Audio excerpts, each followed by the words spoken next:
नमस्कार शेतकरी मित्रांनो. काही जणांचा जावई शोध म्हणजे अर्धवट शोध म्हणजे अभ्यास नाही, काहीच नाही, उगीच उठवायचं काहीतरी दुसऱ्याबद्दलचं.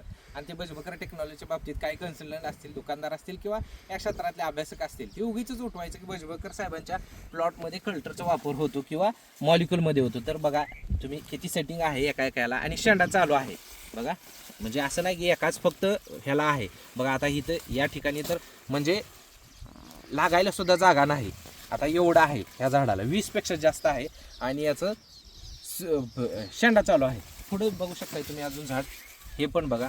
याच्यावरती अर्धा किलोने दोनदा माल तुटला एका वेळेस अर्धा किलो. म्हणजे आता याचं तिसरं कटिंग आहे आणि 1.25 किलोच्या आसपास माल गेलेला आता एका झाडावरती.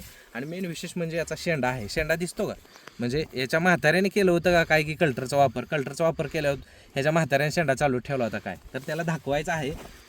कोणी मध्यंतरी तर शोध लावला प्लॅनोफिक्सचा वापर. अरे प्लॅनोफिक्सचा वापर केला म्हणून शेंडा थांबतो किंवा फळं जे असं आपण म्हणतो ना भिंगरीसारखं आकूड पडतं, हे त्याच्या म्हाताऱ्याने शोध लावला होता. त्याला दाखवायचं आहे. तुम्हाला न्यूट्रिशनमधलं कळतो का फरक? न्यूट्रिशन काय असतं मॅनेजमेंट, ते या प्लॉटवरती येऊन बघायचं आहे. तुम्ही एक नाही 1000 मी प्लॉट दाखवणार आहे असे. आणि असा पूर्ण शेंडा चालू असताना बघा तुम्ही शेंड्यावरती सर घ्यायचं आहे बघा. शेंडा चालू आहे आणि फळाची संख्या तुम्ही इथं बघू शकताय. असं नाही घ्यायला फळं नाही बघू शकता. आता लहान लहान किती लागलेत, पूर्ण शेंडा चालू आहे. काही जणांचं म्हणणं होतं लिओसिनचा वापर आहे, तर त्याला दाखवायचं बाबा बघ येऊन इथं प्लॉटमध्ये लिओसिनचा वापर करून किंवा तू वापरून बघ. लिओसिन वापरून बघ, प्लॅनोफिक्स वापरून बघ, कल्टर वापरून बघ, विद्युत वापरून बघ, ताबोली वापरून बघ, काय परिणाम होते बघा. म्हणजे असं नाही. आणि फळं पण बघितला कसं आहे, म्हणजे अगदी क्लिअर फळाचा आकार आहे. शेंडा चालू आहे, वरती 20-20 असे सेटिंग आहेत. तर अशा जे अर्धवट बुद्धीच्या लोकांसाठी हा व्हिडिओ आहे. आणि उगीच भ्रम पसरवायचा, म्हणजे शेतकऱ्याच्या मनामध्ये भ्रम पसरवायचा. आणि बाबा आम्ही जर कल्टरचा वापर करत असेल तर आमचं 20-20 तोड व्हायची काही जरूरतच नाही. वन टाईम फळं लागेल, वन टाईम हार्वेस्टिंग होऊन प्लॉट फेल जातील. तर दाखवायचं म्हणजे कल्टरचा वापर काय सेट केला जातो, वन टाईम हार्वेस्टिंग. म्हणजे जसं की आंबा असेल किंवा डाळिंबामध्ये सुद्धा वापर होतो. तर वन टाईम हार्वेस्टिंग ज्याचं सेटिंग करावं लागतं त्या ठिकाणी कल्टरचा वापर होतो. पण आम्ही असा काय वापर केलेला आता तर तुमच्या लक्षात येऊन जाईल की बाबा आता ही सेटिंग बघू शकता किती भयान असं प्रमाण सेटिंग आहे. वरती शेंड आहे म्हणजे दाखवलं तिथं, असं नाही की एकाच ठिकाणी. इथं बघू शकता एवढा माल असून वरती शेंडा चालू आहे. मग आता ही बघू शकताय फांदी. आता ह्याच्या म्हाताऱ्याने केलं होतं का, ह्याच्या आज्यान का, ह्यानं विद्यापीठात शोध लावला होता का काय माहिती.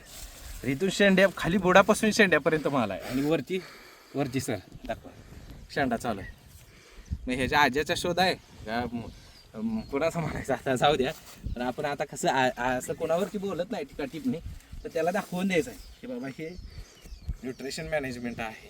ह्याच्यावरती 10 वर्षाचा 15 वर्षाचा अभ्यास आहे बजबकर टेक्नॉलॉजी.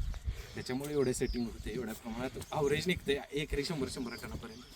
त्यामुळे जो भ्रम आहे शेतकऱ्यांमध्ये पसरवला जातोय, तो शेतकऱ्याने सुद्धा अशा लोकांपासून म्हणजे ह्यांना जमत नसली की दुसऱ्यावरती टीका करायची आणि आपलं कुठंतरी पोट भरवायला हवायचं. दुसरी गोष्ट शेतकरी मित्रांनो, असे बरेच आहेत की थ्रिप्स असेल, माइट्स असेल, पांढरी माशी असेल, व्हायरस असेल, करपा असेल, थ्रिप्स असेल, सगळं रोग आम्ही करायचं. ह्याचं PGRचं मॉलिक्यूल आणून हे न शेतकऱ्याला द्यायचं आणि फोटो व्हिडिओ काढायचं. बघा आम्ही कसं कवर केलं, कसं आमचं प्लॉट आहे. म्हणजे सगळं रोग आम्ही कवर करायचं आणि PGRची कुठे तर बाटली 1-2 द्यायची आणि आमचं बघा कसं मारायचं. अशी पण बरेच आहे. यांच्यापासून नक्की सावध राहा. धन्यवाद.